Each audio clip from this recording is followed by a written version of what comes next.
Good afternoon and welcome to Viscount Leisure. My name's Chris and I'll be doing a tour around this caravan for you this afternoon, setting off around the outside, working our way through to the inside and giving you some hints and tips along the way of how and where everything operates from, how to operate it, and as I say, some little tips to make life that much more comfortable while you're doing.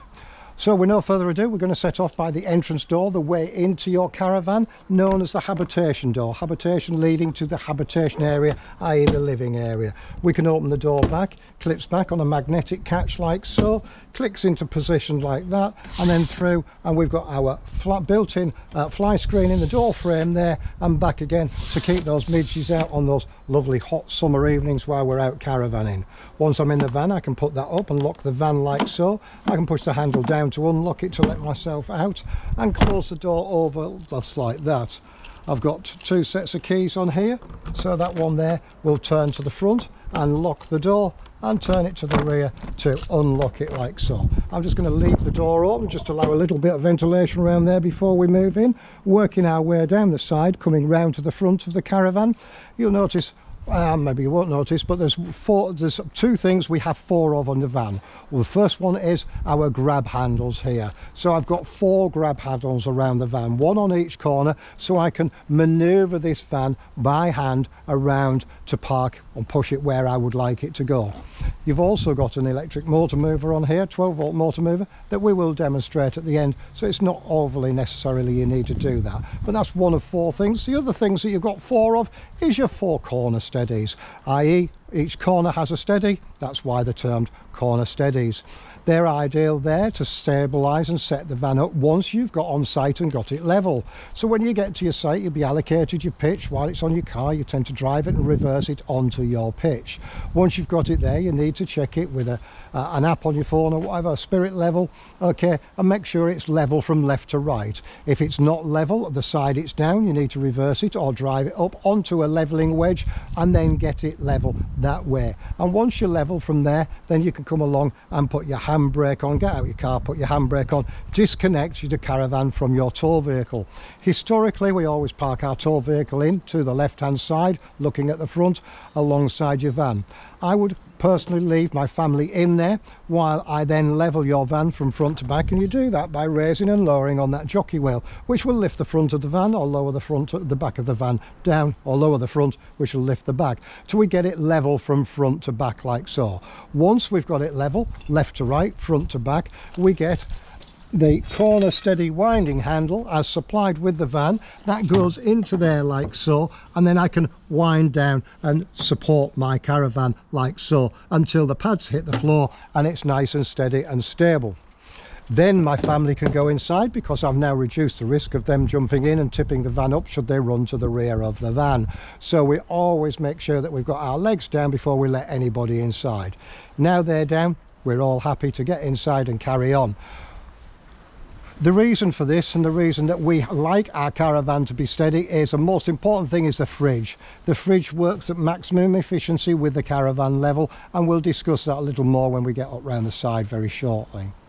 Also the drainage from our wash hand basin, shower and kitchen sink, they all drain that much better out through the side of the van into our barrel. So that's quite important that we're level for that. And finally, our own comfort. Peace of mind, you move around much better. You'll soon feel it when it's not quite true. So always get your van level. Moving now through to the LPG locker, the front locker, what we know as a gas locker, is it's pretty much its nickname really, LPG. In here you can see I've got room and storage for two bottles, one there and one there. Ideally that's what you need to get, okay, because if you run out of one you can swap over onto the other bottle. So that's pretty handy to have two bottles. They must always be strapped in. I haven't strapped this one because it's my test bottle and it will be coming off at the end of this demonstration, but we make sure that the bottle sits in its cradle like so, okay, and then we come round and strap through and shut off like that. So that's in and safe, as in both of them would be. From the bottle it comes up to an isolating valve there like so. I turn that clockwise, that closes it, anti-clockwise to open it. So clockwise to close it, anti-clockwise to open it. From there it comes up through the hose into our regulator, which reduces bottle pressure down to van working pressure. Once that bottle is reduced down to van working pressure, it comes out through the pipe, goes through into your caravan through a series of isolating valves. Now that series of isolating valves in there will isolate each and every appliance used on gas, and we'll see those when we get inside the van very shortly. Couple of tips then, we said we'd start with some. So one tip is, once you've opened your bottle for the first time like so, always light your hobs. It's the only place you've got visual view of gas happening and to know that you've got gas in your bottle and gas through. It just purges the system through any air that's built up in there, so when you come to light other appliances such as your boiler and fridge, you know it's going to light first time every time with realistically. So and the other point to note, tip, is that the connection that connects this hose to the bottle is a back to front thread. So that is a back to front thread. So on there, to undo it, we turn it clockwise. To tighten it up, we turn it anti-clockwise. So point to note. And final tip is, always switch your gas off before you drive off in a clockwise direction till the bottle's closed. For safety reasons, should anything happen, the gas is then isolated. Okay, so you've got your gas bottle, how to purge it through, isolating it, making sure it's strapped in, and we will disconnect that bottle at the end and you'll see how you would change over to your spare bottle if and should you so have one. Inside there, somebody's put a nice little bracket there for the wheel spanner that does the wheels. I think I've got one out down the side. No, I haven't. But there's a little wheel brace for checking your nuts on your wheel are okay. Also in here you'll find an A-frame cover that fits over all the workings here, and your length of grey water hose that is situated and would use up the side, as we'll have a look when we go up there shortly. We now come to our A-frame. Our A-frame here sounds quite complicated if you're new to this, connecting up to your tow vehicle from your with your caravan. Will always be a member of staff here to help you on the first day, so any questions you have, we'll always be able to answer those for you. But we've already touched on the jockey wheel, and that will raise and lower the front. So when you've reversed your tow car up under here with the legs up, the ball of your tow car under there, we can lower that down and that will close down onto the tow ball of your tow vehicle. Once we've done that, we can carry on and wind that jockey wheel all the way up till it goes into the square elongated slot, and then we can release that handle and lift that up and store it away up in the center position. Again, we'll do that with you on the day. So the next thing we come across is our 13-pin electrics here. Okay, so if you're having a tow bar fitted to your tow vehicle, it's a 13-pin set of electrics that you need. Okay, and that will go in, twist and turn. Now that supplies, its primary use is to supply all the power to your rear lights. So it'll do all the lights on the back of your caravan, your side lights, your indicators, your high level lights, your fog lights and reversing lights if this caravan's got it. So that will supply all that, is its primary source. Secondary, it will then do two other functions. One is it will operate my fridge when I'm travelling from A to B, C to D, site to site, etc., with my tow vehicle and the engine running. And it will also then charge my leisure batteries, we'll see when we get round the corner, off the engine charging system when we're travelling from A to B, C to D, etc., with the engine of your tow vehicle running. So here, the next item across is our handbrake. That's our handbrake there. Because I've got my steadies down, I can just drop the handbrake off like so. That comes down and that will either wrap round and go around the tow ball of my tow vehicle, or I'll just hook it on to an eye if I've got an eye on my tow vehicle.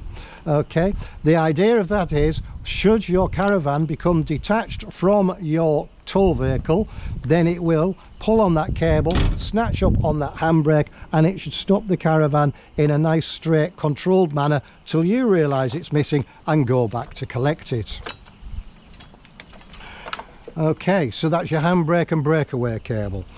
Next we come across, this caravan came in with a hitch lock, so there's a hitch lock going to go with this and be supplied with it. That's the long thin key there, will go into there and turn, and it'll release that locking pin in there like so. I'm just going to put that on the ground, because we then slide that back. There's a little hook goes over the handle, and then if I lift this handle up here, you'll see that that pops up, and the added security of the ball that goes underneath comes out there like so. So if we're connecting up to your tow vehicle, simulating that's the tow ball on the back of your vehicle, underneath, lower it down, and that will then lock down and lock onto the tow ball of your tow vehicle. Then wind the jockey wheel up, watch the back of your tow vehicle rise to make sure you're fully connected and fully on, lower it back down, store your jockey wheel away, and then you know you're connected there. You can then push down on the black handle there, and inside there are 4 plastic thrust pads. Those 4 thrust pads minimize the snaking, i.e. the movement from left to right, and the pitch and roll, the movement up and down as we're travelling. It'll hold it all nice and firm and stable, and that's why it's Alco stabilizing head. Okay, so that's that. When you, prior to coming to us, you've got the tow ball in your vehicle. If you've just had a new tow bar fitted, what you need to make sure is that you need to scarify that off, because it'll come nicely painted gloss black colour. It needs to be bare, shiny metal steel, all scarified off, all cleaned up, all nicely done. Okay, and that will maximize that, give you 100% efficiency, but more than anything, it'll protect the pads that are in there from getting damaged off the paint. If you've already used your tow vehicle for towing and you've got an existing tow ball on there, but you've used it for horse boxes or unbraked trailers that have got a greased hitch, you need to make sure it's fully degreased and ready for use. So never lock your vehicle caravan to your tow car when you're traveling, but if you go into a station or a site, or when you get on site, you can then put the ball in, put that back on there like so, and lock it and secure it. The reason we suggest you don't lock it to your tow vehicle is because for any reason, emergency reasons, should the emergency services need to part your caravan from your car in a possible situation, they won't know where to get the keys, therefore it won't be done. So you leave it disconnected while you're traveling. Okay, if you go into a service station, you can certainly put the lock on while you're in the service station, but take it off before you drive off again. Okay, moving along and round and up this side, the first thing we come across here is this truma. This is my boiler flue. This is a flue from my boiler. My truma boiler sat in this front corner of my caravan, and now that boiler does my heating and my hot water, and I can use it on gas and or electricity. Okay, so I can use it either electric, gas, or both together. When you're using it on gas, it will naturally flue through the flue there and out through to atmosphere, no different to your boiler at home realistically. Now we're going to go through a series of items of equipment you may well need to purchase, especially if you're new to caravanning. Okay, so one of the things you most likely need to purchase is a 40 litre aqua roll. So these aqua rolls here, okay, 40 litres of water, that supplies the water into my van to put the water through my kitchen tap, wash hand basin and shower. Once I get on site, I get my barrel, I take it off to the tap, wheeling it over there, fetch it back, stand it up and put it here, take the lid off, and then I can put in the pump pickup into there and plug it into the side of my caravan there like so. And then when I operate the taps with the pump switched on, the pump will start, draw the water from the barrel and put it through the system, as we will see when we get inside shortly. So that's the pump and pump pickup and the water barrel there. The next thing we come across, the next locker on the van, is our leisure battery. It's our battery locker known as. Okay, and inside there I've got my leisure battery. That's a 12-volt leisure battery, purely designed to operate all my lighting, water pumps, igniters, 12-volt sockets, etc., etc., inside your caravan. This leisure battery is charged several ways. We very briefly touched on it when you're connected to your tow vehicle and travelling with the engine running. It will then charge from our vehicle engine alternator. While I'm plugged in on mains electric, if I'm on an all-purpose site, then it will charge off an onboard battery charger that we'll see when we get inside. And thirdly, on here there's a small solar panel, so on a lovely day like today, if I'm in a field in the middle of nowhere with lots of friends, then that will also maintain and keep that battery charged as well. So there's 3 methods of keeping that charged. You'll notice the orange lead just plugged into the left hand side here. This orange lead here is my mains lead. Something else, another item of equipment you most likely need to purchase. You purchase them in 25-meter long leads, okay? And the golden rule with this is plug into your van first and then go off and plug into your point of electric. Once you've finished, you disconnect from your point of electric and then come back and disconnect from your caravan. The reason that we say and do that is because you're always dealing with dead power. The only live power is on the stanchion electric you're picking up. Your van will always be dead till you plug it in. So just to reiterate, plug into your van first, then your point of electric, out of your point of electric, then back out of your van. That just reduces the risk of harm, injury or electric shock to yourself. That mains lead will drop out through the bottom of the door like so, and then that locker door will come up and close, so I can lock that when I'm on site so nobody can come along and tamper with it. And also, if you buy a 25-meter roll, always make sure that you run the whole 25 meters of cable out, even if you're only plugging into there. It doesn't like to be left in a big bunch or scrunched up, because it will overheat, melt down the inner workings of the cable, and then you'll have no electric and no electric cable. So always make sure that your mains lead is faked out nicely along the side of your van. Okay, so that's another good tip there. So there's our battery locker, 2 40-volt supplies, and mains hook up to my van there. Dometic here, this is the back of my fridge. My fridge is sat inside the caravan. Now when we look at the fridge when we go inside, it looks very much like a normal domesticated fridge at home. However, it operates completely different. It's got 3 independent heat sources so to operate it, because what it does, it heats a liquid ammonia, which changes state to a gas. It's the gas that's the cooling medium that cools the fridge, freezes the freezer box and comes down to the fridge and comes back as a liquid and circles round again. So those 3 independent heating methods to make that operate is our 12 volts off our tow vehicle with the engine running off the vehicle charging system will operate a little 12 volt heating element in its flame and make that operate. The next one is my 240 volt electric. When I'm plugged into mains electric, I can switch it on 240 electric and that will operate my fridge as well. Thirdly, I can operate it on gas. Okay, so if I've got no electric available, I'm in the field, Victoria Country Park local to us here, or wherever you may be, if you're in the field in the middle of nowhere, then you can operate your fridge on gas. Okay, you can see standing back here, you've got your motor mover and your wheel on there, and then we come through to our grey water outlets. Now we saw the grey water pipe in the front locker. Okay, when you purchase your aqua roll, you'd need to purchase yourself a Wastemaster. That Wastemaster would sit down alongside here, and with the holes I've supplied, you can either buy a T-piece from the shop here, or you can cut that piece in half. One goes onto each outlet there and goes down into our Wastemaster and collects all the grey water from my wash hand basin, kitchen sink and shower. Pretty much the rule of thumb is once your barrel is once your barrel is empty, your Wastemaster is going to be full, so you can go off and do all your ablutions at the same time realistically. We now come to the locker under the bed, because this has got a nice double bed in the rear, and this gives me access underneath here from inside and outside. So I've got access from here looking in. I've also got access from inside, as we'll see when we get inside the van very shortly. Okay, once that's up, again using any one of the keys supplied, I can lock that locker there and secure it. Ideal place for putting your chairs, windbreaks, picnic tables, barbecues, etc, etc. Plenty of storage down underneath there.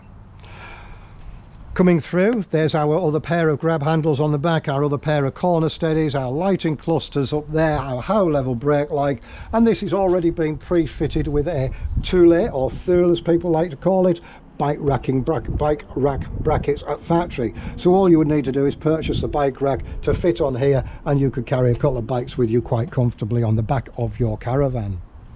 I come round the corner and the next thing I come to on this side is my toilet and toilet cassette area. Now, it's no different to using a toilet in this caravan as it is to using a toilet at home. Instead of it going down a 6-inch soil pipe and into a sewer, it's going through a 3-inch gate valve and into a holding tank. Instead of having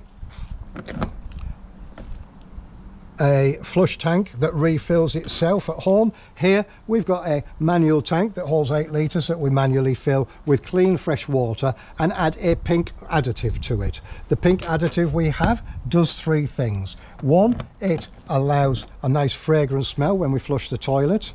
2, it will lubricate the internal pump in there that pumps the water to flush our toilet. And 3, it mixes very nicely with the chemicals that's low down in our cassette down here. To extract this cassette from the van, we lift up the orange handle and pull it out like so. If for any reason that toilet doesn't come out with the ease I've just demonstrated, it's one reason and one reason only. Inside, when you go to the toilet, there's a little lever to operate. What you will see from inside is that disc like so. If somebody's been to the toilet and not operated the lever correctly, it will have been left across the valve and that will be left open. Therefore, there is no way that's going to come out from the caravan. So all I need to do is run inside and turn that, close the lever on the side, which closes that, which means it'll come out with the ease I've just demonstrated. Once I've got it out, every site you go on will have an Elson point. I can either wheel it over there with the handle supplied, or I can carry it by hand. Either or, once I get there, I turn the spout round like so, removing the cap and putting it somewhere well away from where I'm about to empty the toilet. Pressing in the little air release there and then emptying my toilet down to ground like so. Once I've done that, everywhere there, every Elson point will have a fresh water hose, so you'll be able to wash this out with your fresh water hose and get it to the level of cleanliness that you need it. Once you've got it as clean as you want it, come back to your van and then you can charge it ready for use. Now, the good book, should you read it, says 75 ml of liquid blue chemical to 2 litres of water. My tip of the day is don't bother measuring it, just put a couple of glugs in because you can't particularly get it wrong. Don't add any liquid to it if you're using the toilet because you'll soon dilute it down. Having said that, should you be coming away and finished with your toilet and going away in a couple of weeks, I'd still charge it ready for use when I'm planned to go away next, okay, but I'd just flush a bit of water down there to thin it out and it'd be ready for next time. In the winter, however, different story. I empty mine out, clean it out, get it lovely and clean and leave it completely empty until I restart the season. Also in the winter we have the risk of water and frosts and freezing, etc. The risk of that freezing would be the fact that water, as we all know, expands when it gets frozen. That has got the problem that it may well freeze the little pump that's in there, crack it, so it won't work when you get it into next season. Okay, so if we just bend down here slightly to that position, there's a little black hose there that I can pull out, turn round and click out like that. Now if I do that, nip the pipe and open that, you can see we've already emptied it out, so it's all nice and empty. Okay, so we've drained that tank down. A couple of reasons for that is I always did it when we were traveling because it reduces a little bit of back corner weight, because 8 litres of water is 8 kilos in weight. Okay, and it gets me in the habit of doing it for the winter because it is so important that you winterize these vans when they're not in use. And again, at the end of this we will go through a winterization program for the rest of the van. So that's your toilet cassette along through here, and here we have it. So we're all done on the outside, ready to move through on the inside. So when we come, and straight away we can see that we've got our Viscount Leisure there. It's our handbook pack there, so any handbooks that came in with the van will all be in that pack ready for you. Okay, and you can see that we've got our front dinette area here, lounge area. Okay, if I just turn around slowly, we can come to the kitchen, we then come to the bed, and in the back right hand corner we've got our bathroom area. So we're going to work our way around here, starting in the front. Okay, so here up above I've got my CD radio player, my JVC CD radio player there. Okay, so that we can have the volume just like anything normal. The source button is my on and off button to switch it off at night, and I've got a faceplate removal, push and remove the faceplate. We remove that for you so you know where it is, and that will be in your handbook pack when you come to collect your van. So that's in the handbook pack there, okay, which you'll find snuggled up on the seats when you get your van there. Coming round to the cupboard on the other side, there we have that one, all nice and empty. Through, fixed window here, that's a fixed window with just a blackout blind, so we can shut the light out at night. Okay, it doesn't open, therefore it hasn't got, like its sisters, a fly screen on there. So here we can press the button and turn the catch like so, 1, 2 and 3, and these are on what they call click-clack stairs, so it goes to a click and stops. Click and stop like so, and up and back and down and shut off. On the back there we have got a fly screen, one position only, all the way down or all the way up, and on the front side we've got our blackout blind which shuts the light out at night, but I can then set that to varying positions, okay, 1, 2 and 3, so I can vent and shade, still get some natural ventilation through, but shade it so I can sit and watch a TV or read my book or whatever I choose to do. All the windows around here are the same, 1, 2, 3 and 4. The ones at the front are a little bit different. They've got little thumb screws on the stairs there, open like so, out, and then I physically lock that off like so, and then I can put my blinds and fly screens down. Okay, so there we go. Locked into position, fly screen down, blackout blind down. Not forgetting I can set it and shade it all the way back up like so, and there we have that, just like that. Okay, so 1, 2 and 3 across there looking. We've got our reading lights, so again, if we're out in the winter, I can put my reading lights on and read my book there and highlight my page. And this front here makes up into another double bed, so if you've got somebody come over, had one too many drinks and wants to sleep over, you can quite simply make this up into a double, and what you do is you take the back cushion, turn it upside down and put it in there like so, take that base cushion, take that up there, put that and drop that in like so, and then you've got 1, 2 and 3 and 4 makes up the double bed, and you can see all of a sudden you've got a really nice, rather large front double bed. A couple of duvets on there, and you've got a beautiful night's sleep. So before we put this back properly, we'll just have a little look, because we've got access under that locker there from underneath. The fuse panel on the front bulkhead there is the fuses between the interface of my towing electrics and the back, so they'll all be identified up, so should I have a problem that's where I'd need to go to. So you can see you've got plenty of storage underneath there, and we're just going to drop that seat base back in like so, and that can go back in there. We'll put our nice armrest in like so, along with our cushion. There we go. Okay, and we'll just put the handbooks over that side, because we need to have a little look under here also,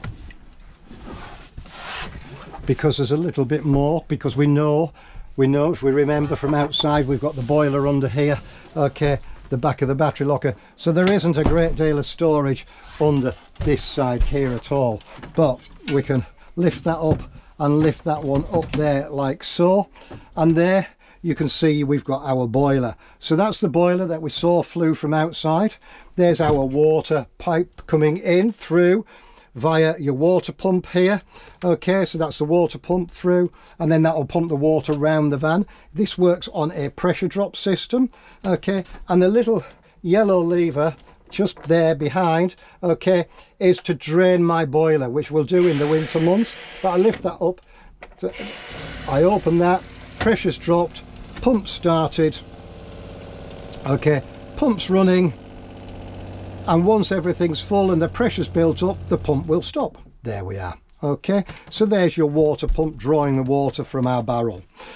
Okay, along the front, the silver box just there, that silver box there is my 240 volt battery charger. Okay, so that's my main 240 volt battery charger, which supplies power to the Leisure battery to charge it and keep it maintained at about 13 volts ish. Okay, so around that area is my PSU, power supply unit, sat on the top there. Okay, if we split this down through the middle, everything 12 volts is on the left hand side. Okay, there, and what we have is all identified on the front of that locker door down there. So number one, battery charger, fridge, 12 volt sockets, extractor fans, etc, etc. So that's all my 12 volt fuses. The top two there is my on and off switches for my heating and hot water, i.e. for my boiler on 240 volt electric, and to switch my charger on and off should I choose to want to do so. 99.9% of people leave the charger switched on permanently. Coming through here, we come to our MCB 1, 2 and 3, and again on the board down there, 1 is sockets, 2 is heating, 3 is my fridge. Okay, and my master RCD over there on the left hand side. So that master RCD there, okay, will trip everything. Now, one of the most frequently asked questions, okay, is I've got on site and I've got no electric. What you need to do is, if that's the case, is come in, the little yellow button there that says T on it, test, and that should trip. I guarantee if you've got electric supply problems, that won't trip, and it will be a power supply from outside, i.e. it will be a site problem rather than a van problem. You need power, you need 240 volts to operate that trip breaker, that RCD. If you haven't got 240 volts, it will not operate. If it doesn't operate, run off and find your site warden and tell him, look, I've checked everything, it's your post, not my van, can you come and reset it? And he'll scurry along and sort it out for you. So that's your PSU. You've got a master system shutdown button in the top left hand corner, so if you're going into storage or winterizing it, I would strongly suggest that you switch that switch off, because it isolates against the battery and stops any drainage. Although you have a solar panel on, you're not always guaranteed to have all of the you know, the sun's rays to keep the battery topped up in those winter dark depths of winter months. Okay, but if you isolate it on that system shutdown button, it will then protect the battery that little bit more. Also, that system shutdown button is useful because should you have any problems on your boiler or panels or anything, you can always go on a shutdown on there, and then it will reboot and recalibrate itself through, and everything will beep and it will go back to its original settings. So it's quite a useful tool, really. So we just put your cushions back all nice and neat. On the end of the worktop there, we've got a kitchen extension top. We just push the buttons, lift it up with your forearm on this one, and just drop the 2 stairs down and lower it back onto its magnetic catch. So that there extends my kitchen. So now we've seen our front make up as a bedroom, a lounge, and we've got our little breakfast bar here that will come up. Okay, operates exactly the same as the one we've just seen at the end, so I can sit and have my breakfast in the morning, coffee and biscuits at 10 o'clock, and you know, port and cheese and biscuits in the evening. There is also a full-size table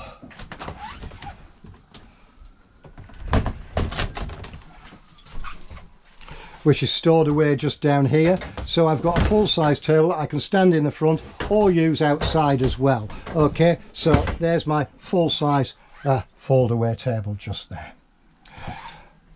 Series of downlighters switch from the top there. Okay, and the switch over here will switch my overhead mood lights off from that switch just there. Looking down there, there's a couple of 240 volt sockets there, so the square pin sockets that look like those, just like that. Okay, so the square pin sockets that look like that will only work if you're on a site connected to mains electric. If you're not on a site connected up to mains electric, those sockets won't work. So anything that looks domesticated will only operate when I've got my orange mains lead connected. So please don't try, if you've not got your lead connected, to operate such things as straighteners, curlers, shavers, razors, hair dryers, tongs, kettles, toasters, etc, etc, because they won't work. So if you're in a field in the middle of nowhere, don't take your tongs or your razors with you. So that's across the board. Coming through now, we've got cupboards either side, so we've got plate rack, mug rack in there. There is my solar panel charge controller. Now that solar panel charge controller controls the charge from my solar panel to regulate it into the Leisure battery so it doesn't overcharge it. A solar panel is self-maintained. It might be the only thing you might need to do is occasionally go up there and wipe it off and clean it off when you wash the van. Okay, but apart from that, it needs no more maintenance to it. The socket in the cupboard there is a socket for my microwave. Okay, I can increase to do my soup, toast, beans, quick start, stop, cancel, etc. And inside there you've got your turntable. Now that will always also be in your handbook packs. Okay, when you come to collect your vans, you'll find your microwave plate, your radio faceplate, all in your handbook pack. So we're just going to concentrate on the kitchen now for a little while. So across here we've got our cutlery drawer on the top there, and then through here we come down through to our cupboard below, along with a shelf on there, draining board in there to go onto the kitchen sink, and our gas isolating valves, which are colour coordinated. We've got green, blue and white under there. So white being our heater, blue being our fridge, green being our hob there. So as we said, should you have a problem, you can isolate each independent supply. Okay, I'm just going to do this skylight a minute. So we've got a couple of skylights here. Press the button, release the handle. That will come all the way up to allow us nice ventilation through, along with a blackout blind and a fly screen like so. Okay, we can strategically stop that in the given positions on the way down, and then back down and clipped up and locked like that. I'm just going to close that over, as I'm just going to pull that over because then we can see the fridge controls that little bit better. Okay, so looking at our fridge controls here, we already know, because we discussed it earlier, we've got 3 independent heat sources. The flame there, okay, is on gas, so I'm running my fridge on gas. 240 volt electrics is a 240 volt socket there, and the tow vehicle with the engine running, okay, is the battery sign. Now that's beeping because I've got no tow vehicle connected. If I go back now to electric, that's cancelled the beep, so I've got no fault found. Across here, the other 3 lights there, 1 and 3 and 4, that increases the coldness of the fridge and decreases, so that takes you from minimum through to maximum, 1, 2 and 3. Okay, and simply the on and off button is a button on the left hand corner. Inside my fridge there, I've got my salad crisper, my shelves, little light on the inside, and I started to make ice. It's just started to go there. I only put that in an hour ago, and you can see the ice just forming on the top there. Okay, and your little light inside the fridge. Now if I switch the fridge off by pressing the left hand button, hold it in, it'll switch the light out, so I know my fridge is off. If I push in on that little catch and slide it out, that will naturally close that fridge door into a vented position. Okay. Okay, so it'll reduce the risk of mildew or bacterial growth inside that fridge. Okay. Round from there, down at the bottom of the cooker there, we've got our little miniature pan cupboard to put our pots and pans in. We then come along to our oven, and the idea of this is gas it, ignite it, light it, hold it, release it, and there you can see you've got your oven switched on. This one's graduated from 240 down to 120, okay, on there, so you can set and do what your cooking that you need to do. Brilliant cookers, they really are. Our grill operates exactly the same. Press it, gas it, ignite it, hold it, light it, minimum through to maximum, so you can choose how quick you want to burn your toast or frazzle your bacon in the mornings. And then on this one here, we've got 3 gas burners, 1, 2 and 3, and they will all go up to maximum, and then they'll all go down to minimum without going out and back up to maximum. Once I'm back up there, I can come round and switch them back off like so, and that's my hobs off, shutting the lid down. I've got a little blind so I can shut the kitchen off to the bedroom through there. Storage cupboards up there, and as we said earlier, my storage cupboard for my table there. So that's my kitchen. The taps, although these look very domesticated taps, cold through to hot, are all pretty plastic. Okay, and what we'll get is piping hot water. That'll melt the ice away. There, it's gone in seconds, because that's running, wow, around about 60 degrees. As you can see, the steam coming off there. Okay, because that's what the boiler is set at, 60 degrees. Okay, that's my little catch there. I'm just going to open that before I try to walk out through it. All right, so that's everything in your kitchen. Now, because I've had hot water come through the kitchen tap, I'm going to have it come through the rest of the taps in the van, because one boiler supplies all of it. I've now come through to the bedroom. I've got a TV point in here. I can put a telly in here. I can swivel that TV round on that stand and then put it out to the front like so. Okay, and back into there. And I've got a 12-volt socket, an aerial, and my 240, so I could operate my TV on 12 volts. The skylight here operates exactly the same as the skylight we saw at the front, except we can lock that off in its secondary position, and it's also got a blackout blind and fly screen on there as well. I'll just put that back over now. And then through to the rear, I've got a couple of reading lights there, 1 and 2.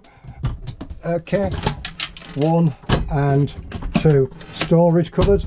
Pretty much the rule with storage is always put your lightweight equipment up top and your heavyweight stuff down below. So I always strongly recommend wines, beers and spirits down below, chocolate, crisps and peanuts up top. Okay, then we're all set for our holidays. Okay, under the bed here, I can lift this up, and what we can see from here is the locker that we saw from outside there. There's your spare wheel in this van, so you can see you've got plenty of storage in here. Now the motor mover comes from powered direct from your Leisure battery to the motor mover control box on there, and we'll go through all of that when we operate the mover at the end of this demonstration. You've got your little wash hand basin encompassed in the bedroom area. We'll get piping hot water out through there. Okay, now what this has got to do is taking the water from the... Wow, it's that time of year when everything's very hot, but it's taking the water from the boiler through the pump round through the front. And here we've got a wardrobe with your carpets that fit in here, and there is your TV aerial booster. So your aerial's coming in, boosting the signal out from there. It's a fixed aerial on the roof of that one, alongside your carpets with your wardrobe there. And here you've got your curtain, so you can separate your bedroom off like so, put it back again, wrap the curtain round this little hole back and chuff it away like so. So there's your curtain for your bedroom. Okay, so you can isolate your bedroom off. Through here you've got your shower. Okay, and again we're going to have hot water out through here. All right, so we can, there we are, so you can see you've got plenty of water, plenty of power. Ouch, that's ever so hot.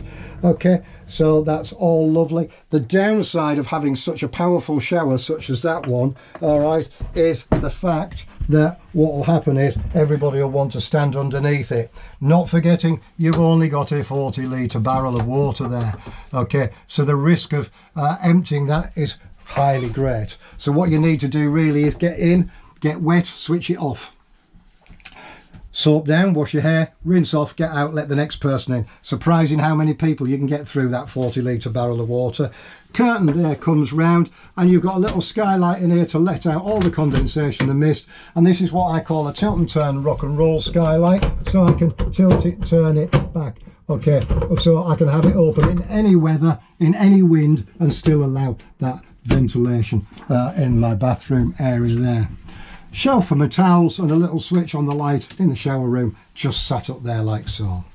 Now we said the toilet here is very much different to the toilet at home. The only difference is it will swivel, so I can get my legs looking this way, and I can choose to whether I choose to stand or sit. I turn it round like so.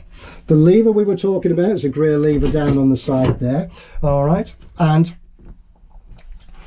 to operate it, you go to the toilet as per normal, okay, and then press the flush, there's the pump running, the water would come out, flush the bowl, okay, and then we open it, drain it down into the holding tank, not forgetting as soon as it's all drained down, we close it over like so, thus keeping the smells in the toilet and not in the van, and allowing the operator the ease to extract that toilet cassette first time, every time, without having to run around. Okay, so there we have your toilet and operation of your toilet and your shower room there. And over we go. Switch on the side here, that one there will do my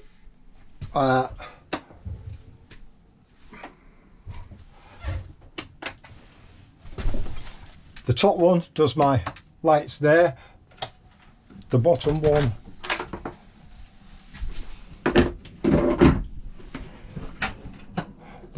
does my shower lights just there like so. And I think those two are done with these, which is just round the corner.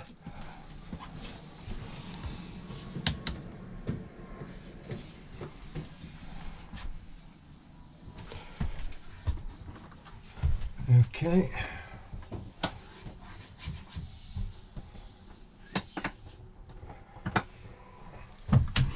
Okay, so they're all off now, operated from the switches there, as of these ones here, operated from that switch there like so. Well, coming round through now, we've got our smoke detector there and our carbon monoxide detector up there like so. Okay, that's the noisy part of the system. Okay, so what we're going to now just have a little look at is the controls for my boiler. So that's my Truma control boiler control panel. If I press the middle button there like so, it gives me a scroll through, okay, and back to the beginning. Okay, so the one there with my little motorhome and thermometer in it is my room thermostat. So if I was to set that, I can set that from off through to 30 degrees. Okay, press again and select off.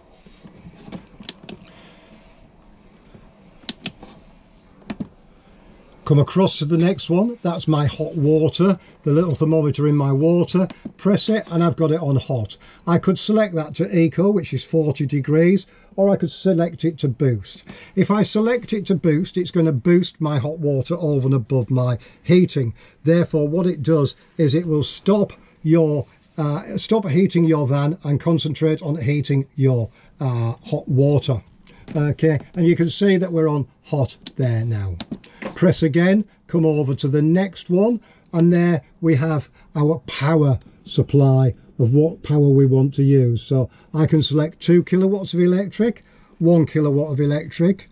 I can select gas and 2 kilowatts of electric, or I can select gas and 1 kilowatt of electric. I can select gas on its own.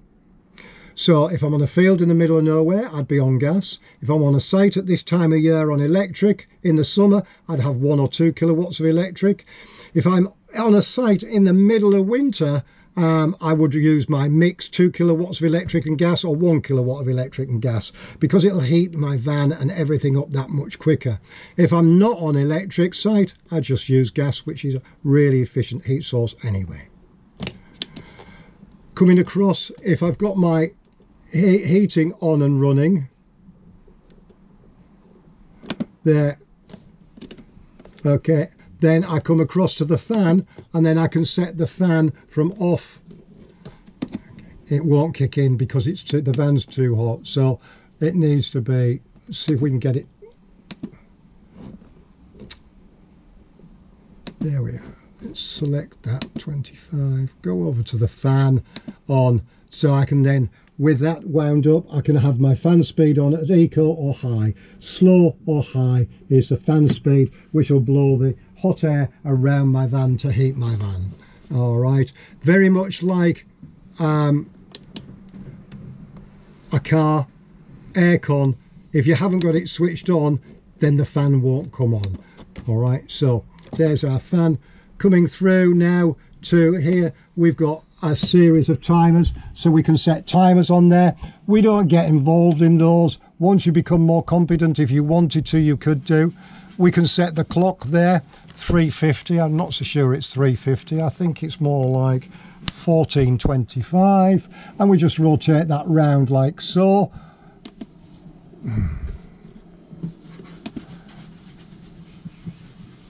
14, I've done that wrong, through to the 14, select 25 on there. There we go, and select it there.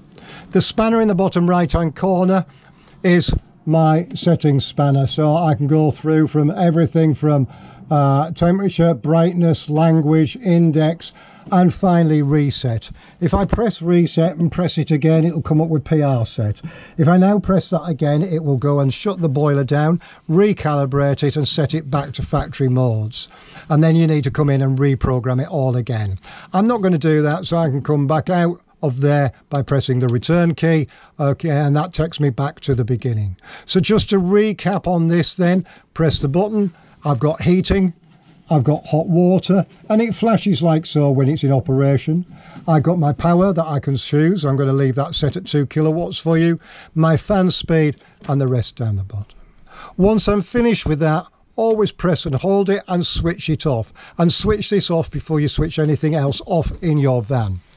If it has a 12 volt interruption, it'll come up with a fault code and you'll think you've broken it. All right, but by always switching that off first, it will make far more sense. It prevents it from getting its fault codes. It maintains it's at 12 volts in there, and we can switch it off on the main panel. So speaking of the main panel, coming over to here, you can see I've got a dimmer level light there. I can alter the brightness of these lights, the one above here, the one above the bed down there, by going into dimmer level, and I can drop it down to 5%, and I can increase it all the way back up to 100%, wherever you would like to set those lights front and rear. I've got my water pump in the bottom left hand corner there, so that's off. So now if I open my tap, the water pump won't come on. If I switch the pump on there, the water pump will run and I've got water out. Now we've finished, I can switch my water pump off. I've now got my light switch there, which will do my overhead lights. So that's my master switch. I need to put that on and then I can operate it from here, should I so need to do so, or on there. The other one is a master switch for all my lights, and the top one is my outside awning light, off and on like so. So you can see it's gone out and on like so.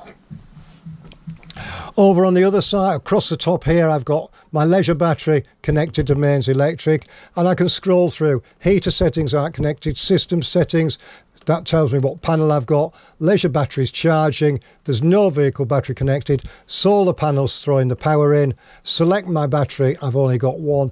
AC limit, I can set an AC limit. So if I go on a site and it says I've only got 8 amps, I can go and set that to 8 amps. What that means is once you get to 8 amps, it won't allow any more electric to be used in the van, therefore it's protecting the circuit on the site. Most people leave that off and face the consequences. Okay, so we'll go to off, so that's where you know where it is.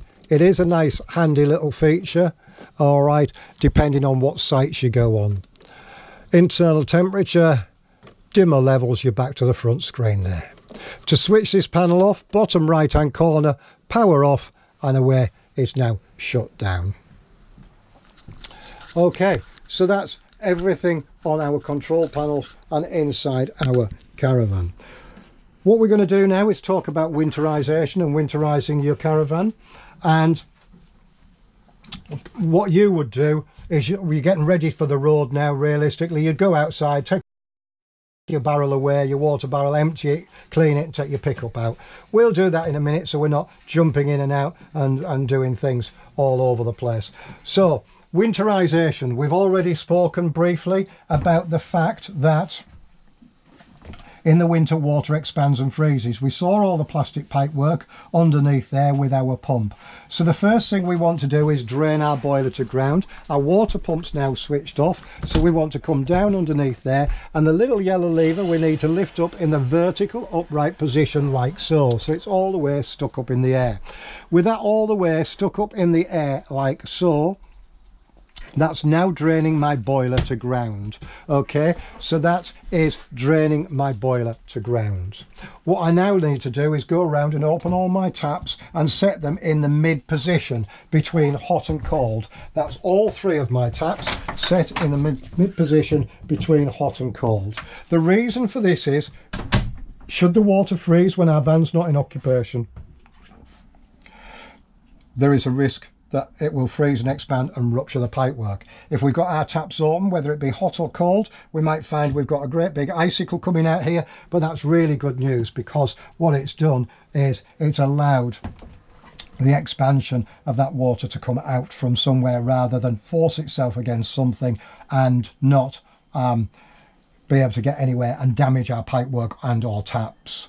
So with everything now drained down, that's us in a winterized state. So when you collected your van, you go on site for the first time, what are you going to have to do? Well, the first thing you're going to do is get your barrel from inside your van, take it away, fill it up with water, fetch it back to your caravan, and then put your pump pickup in there and then plug that pump into the side of the van. You then come inside your van and you close your boiler drain from the vertical in the upright position like so to the parallel horizontal to the floor position like so. We then close the taps 1, 2 and 3. Once we've closed the taps 1, 2 and 3, we can come along, put our control panel on and turn on our water pump. With our water pump on and our control panel on and our 12 volts running, come through, open my kitchen tap in the cold position and then swing it through into the hot position. This is going to take the water from the barrel up through the pipework, through the pump into the boiler. From the boiler, it's going to be pushing all the air out from the boiler, out and through in through the sink here. So it's going to cough and splutter and splurt for about 3, 4, 5 minutes. That normally gives me the opportunity to go out with my pink and top my toilet up with my gallon container that I've drained it into, ready for next time and ready for use. By the time I've done that and I come back, I'll most likely find that I've then got a constant flow of cold water coming through the hot side of the tap. Once I've got a constant flow of hot water coming through the cold side of the tap, I can do the same with my wash hand basin and the same with my shower, just to make sure I've got no air in there and it's not going to spludge around when I operate it. Once I've done that, I can then come along and switch on my boiler and start my hot water on electric or gas if I'm in a field, making sure I've selected 40 or 60 degrees. In the winter, whether I choose to boost that over my heating or have the both on at the same time is my choice entirely. So that's your van done inside. What we're now going to do is we're going to go outside and we'll go through a few things as we go. There's my hot water draining away from the boiler that I've drained to ground.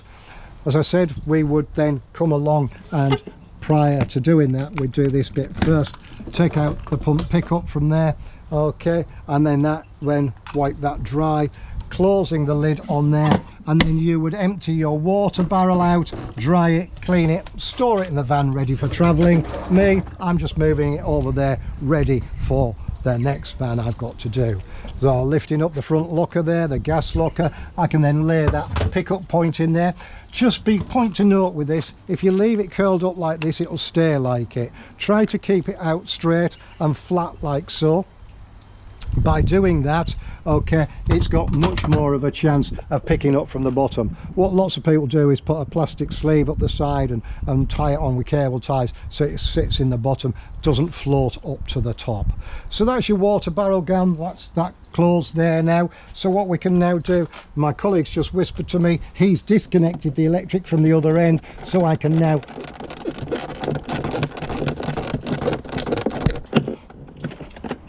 check out my lead from this end here. There we go. All right, and then that's now removed that, and then I would coil that up, roll it up and store it wherever you feel fit that you might want to store it. more than likely under the bed or in your front locker, depending on your weight distribution of your caravan, then I can come along and lock that off like so. You would also take away your waste master and wash it, clean it, and store that in your van, and take away your grey water hoses from there and take those out like that as well, and clip them shut. All right, so we've now done away with our mains, fresh water, waste. Okay, took everything away from there. So what we now want to do is get ready for connecting up to our tow vehicle. So we're going to take up our corner steadies very quickly. You saw us operate the corner steadies with the corner steady winder handle you've got. For the purpose of this exercise, I've got an extension bar in an electric drill that I can go around and take them up with like so. It makes my time, saves me boring you too much, and makes it a lot quicker for me to do it this way. So going round like so, I can do all four, and it also gives me the opportunity to turn around and say that, you know, extensions like this we sell in the shop here. We've got a fully stocked shop on site, all right, with everything in there that you need for your caravanning experience, from windbreaks, awnings, tables, chairs, cutlery, pots, pans, kettles, toasters. It's all here, including the bar for the drill like so. So with those up there now, I'm then going to disconnect my gas because I'd forgotten about that little bit. All right, in your case you would close the valve on the top, which I'm going to do anyway, and then you're ready for traveling. But I'm going to simulate, as promised, turning over onto another bottle. So with that bottle empty, valve closed, we turn the connecting hose in a clockwise direction, and then that will then come out from that bottle. Out of that bottle it comes, making sure that the rubber cone on the end is connected, and then that will then connect onto the other bottle going anti-clockwise, which then allows you to remove the bottle that's empty and take it away and exchange it for a full one. Me, I'm putting it over there ready for my next van to set up for filming. And we can close that down now, and what we're now going to do is demonstrate the motor mover on this caravan. So what we now do is we can use our drill on there like so, and we can start to wind that on till it gets to a point, and then we've got our handle here, and then we can then connect that into there and make sure that we are, it needs to be fully onto the tyre, okay, to give it the best chance possible to bite onto it. So with that engaged onto the tyre, we've got our motor mover there now connected. We go around and we double check that the other side is engaged, which it is, and that now allows me to be able to drop my handbrake. Because I can now drop the handbrake, the van's not going to go anywhere because the motor mover is engaged to operate it.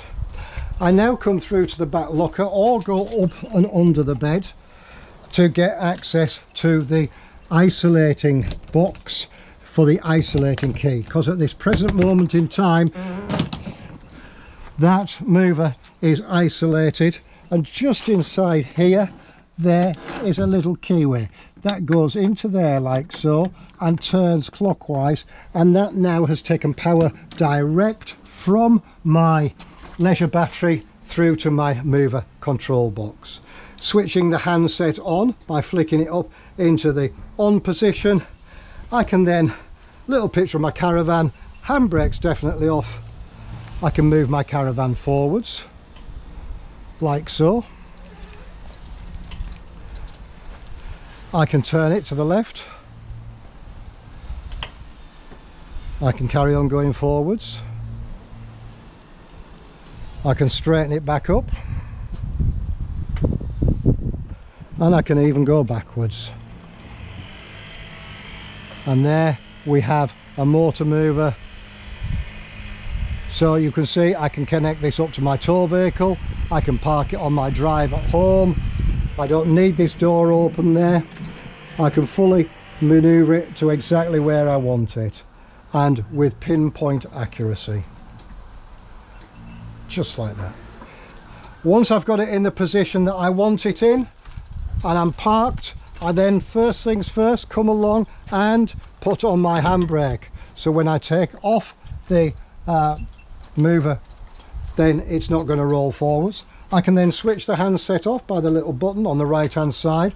I can put my hand just inside there and remove the key like so, closing up the door and relocking it again.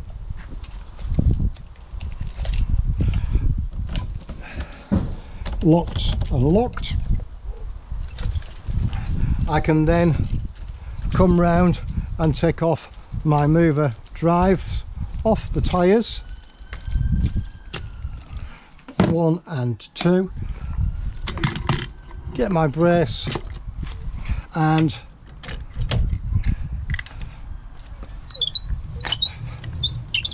disconnect the motor mover rollers from the tyres, and always make sure these come off. Don't leave them on the tyres because they'll flat spot the tyres. And there we have it, fully wound back and off the van. This you will find when you come to collect it inside your caravan. Should be here just on the floor, just in there for you. Okay, if it's not there, it'll be in the front locker down here.